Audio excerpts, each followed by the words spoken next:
Sumalang na bilang testigo sa impeachment trial ni VP Sara si NBI Director Melvin Matibag. Git niya, hindi lang banta kundi may plano raw talagang bise na ipapatay si Pangulong Bongbong Marcos. Live mula sa Senado nangungun sa balita si News 5 Senate Correspondent Mian Las Bañas. Mian, paano naman nasabi ni Matibag na totoo nga itong plano ng bise na ipapatay umano ang Pangulo? Jiggy, alam mo, aktibo at seryoso, ganyan isinalarawan ni Attorney Melvin Matibag, ang direktor ng NBI, ang tungkol sa umano'y threat ni VP Sara Duterte sa buhay ni Pangulong Bongbong Marcos, First Lady Liza Araneta Marcos, gayon din ni dating Speaker Martin Romualdez. Dahil sa mismong iniimbestigahan nila na online press conference ng Vice Presidente noong November 2024, sinabi daw mismo ng Vice Presidente na nangontrata na siya ng taong papatay sa Pangulo oras na may mangyaring masama sa kanya. At dahil nga naniniwala sila Attorney Matibag na seryoso yung banta na yan, tingin nga niya, hindi na lang daw yan basta threat, kundi talagang may plano na ipapatay ang Pangulo. Kaya nagpabuo daw siya ng isang special task force para magsagawa ng investigasyon kaugnay ng mismong naging pahayag na yan ng Vice Presidente noong November 2024. Pakinggan natin ang naging pahayag ni Attorney Matibag sa impeachment court, Jiggy. Ang banta ay seryoso.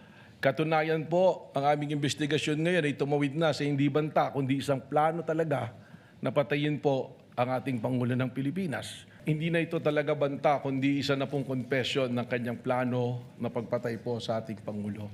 Sapagkat makikita naman natin na sinabi niya na meron akong kinausap at pumayag ang kumausap para patayin ang Presidente. At men, bukod sa pahayag ng bise, ano pa naging basehan ng testimonya ni Matibag? Na tukoy ba ng NBI yung sinasabi nilang hitman? Yes, Jiggy. Bago natapos ang presentasyon ng prosekusyon kay Attorney Matibag sa impeachment court, kinumpirma ni Attorney Matibag na na-establish na nila yung ilang persons of interest. When you say persons of interest, sabi niya posibleng makakapagturo daw ng mismong kinontratang tao ni VP Sara. Di umano para patayin si Pangulong Bongbong Marcos o mismo baka itong persons of interest na ito ang posibleng kinausap daw para magsagawa ng planong pagpatay sa Pangulo. So tinanong siya mismo ng prosekusyon, sino o ano ang pagkakakilanlan ng persons of interest na ito na natukoy ng NBI pero tumanggi na si Attorney Matibag na sabihin mismo yung pangalan dahil una, continuing yung investigation. Baka daw makompromiso yung kanilang isinasagawang investigasyon. Pangalawa, bilang protection na rin daw sa kanilang mga informant. Chigi. Pakinggan muli natin ang pahayag ni Attorney Matibag sa impeachment court. Sa ngayon po, ang aming pong investigasyon at ang task force is a continuing and active investigation of the threat to the President. Meron po tayong mga leads natin pong sinusundan at katunayan, we already have established persons of interest na maaaring makapagturo o tumukoy dun sa taong kinausap ng ating Vice Presidente o maaaring isa rito sa tinatawag nating persons of interest ang siyang talagang nakausap ng Vice Presidente. Hindi po nangangahulugan na sila na mismo ang kinausap. Mian, pinalabas din sa paglilitis ang video ni Mayor Baste kung saan sinabi niyang kailangan nila ang ulo ni PBBM. Gaano ito kalaga o bakit malaga sa prosekusyon? Oo, ito ang unang pagkakataon na ipinalabas yung video na yan kanina dito sa impeachment court. Ang sinasabi ni Attorney Matibag, kasama sa inimbestigahan nila, itong video ni Davao City Mayor Baste Duterte, kung saan umattend siya ng rally, itong April 2026, kung saan sinabi nga niya na ang ulo na kailangan namin ay yung kay PBBM.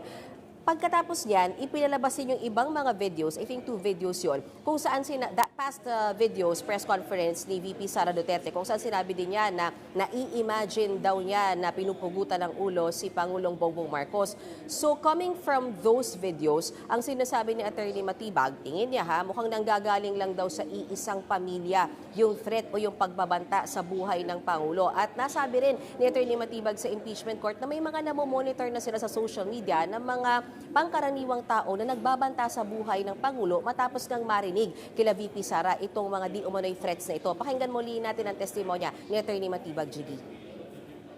Makikita natin na nanggagaling sa isang pamilya ang pagbabanta sa ating Pangulo at parehas na nag-refer sa ulo ng Pangulo.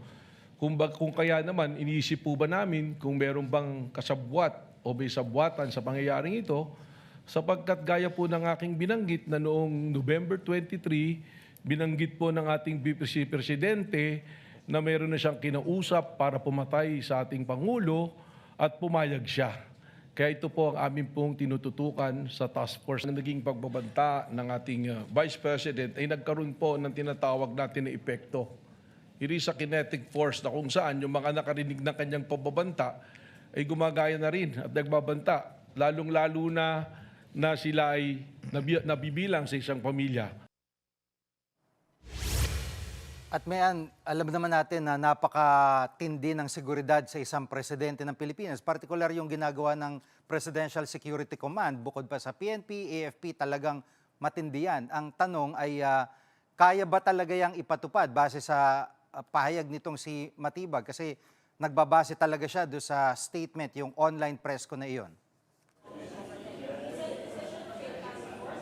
Oo, tama ka, Jiggy. At base nga sa sinabi ni Atty. Matibag sa impeachment court, binigyang diin niya na may kapasidad si VP Sara na isagawa ang di umano'y plano laban sa Pangulo. Una, meron daw silang network. Hindi lamang si VP Sara bilang pangalawang Pangulo, kundi ang kanyang ama na dating Pangulo ng ating bansa. Meron pa rin daw silang koneksyon sa pulis at sa militar. Pangalawa, ipinresenta kasi dito yung pahayag niyong self-confessed hitman na si Arturo Las Cañas, kung saan sinabi niya doon, pinayagan kasi si Atty. Matibag na basahin yung ilang parts doon kung saan sinasabi na isa, according sa salaysay niya ni Las Cañas, na isa daw si VP Sara sa mga nagtayo o nagtatag nitong Oplan Tokhang noong 2012. Bagamat yun nga, Jiggy, lumabas kanina doon sa presentasyon na yung naturang salaysay pala na yan ay hindi notarized at hindi rin permado ni Las Cañas. Pangatlo, may mga pag-aari daw na baril ang pamilya Duterte, gayon din financially able at capable daw silang isagawa di umano ang planong ito laban sa Pangulo ng ating bansa, Jiggy. At may payag din binitiwan sa Matibag kung saan sinasabi niya na umano'y may pattern of violence si VP Sara. Anong basehan niya dito? Oo. Nag-lay down siya ng ilang mga grounds dyan sa pattern of violence na yan. Una, ipinakita yung video nung, alam naman natin, no? Ito yung dati pa, 2011, yung pananapak ni VP Sara Duterte doon sa isang court sheriff, ano? So, pinalabas yung video na yan. And then, again, based on sa salaysay, na ulitin ko, hindi notarized, hindi rin po permado, pero sinasabing salaysay ni Las Cañas. At sinasabi na may mga pag-uutos daw si VP Sara doon tungkol sa Oplan Tokhang noon, kung saan sinabi daw niya na ipakidnap yung mga pusher at yung mga user ng droga kasi yung media daw tanong na tanong. So hindi daw pwedeng basta ipapatay kundi kidnapin na lamang daw. At nakasaad din daw yan doon nga sa sinasabing salaysay ni Las Cañas dyan sa Oplan Tokhang. Pakinggan na lamang natin itong bahagi muli ng testimonya ni Atty. Matibag sa impeachment court, Jiggy. Sinasabi nitong ni Arturo Las Cañas na ang Vice Presidente mismo ay kasama doon sa Oplan Tokhang, isa sa mga arkitekto ng Oplan Tokhang. At dito rin po niya sinabi na instead na barilin at patayin para hindi nalalaman ng media, ay kidnapin na lamang yung mga subject po, mga shabu users o kaya yung pong ibang gumagawa ng krimen o nagtitinda ng droga at ibaw na lang po sa isang quarry. Na kung saan natagpuan po later nitong Laod Quarry na mayroon po mga biktima ng extrajudicial killings.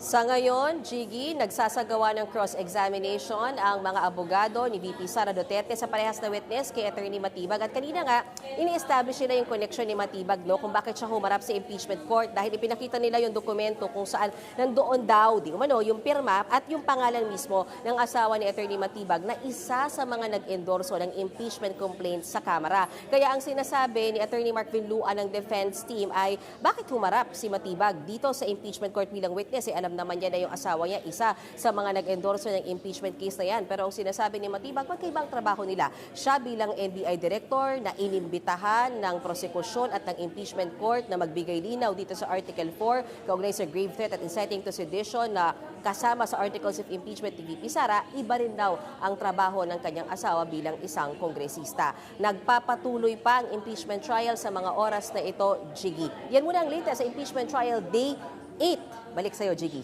Yan ang ulat ni Mayan Los Baños live mula sa Senado. Mga kapatid, Jig Manikad po, pagdating sa mahalagang balita sa loob at labas ng bansa, dapat una sa lahat, mag-follow at mag-subscribe na sa social media pages ng News 5.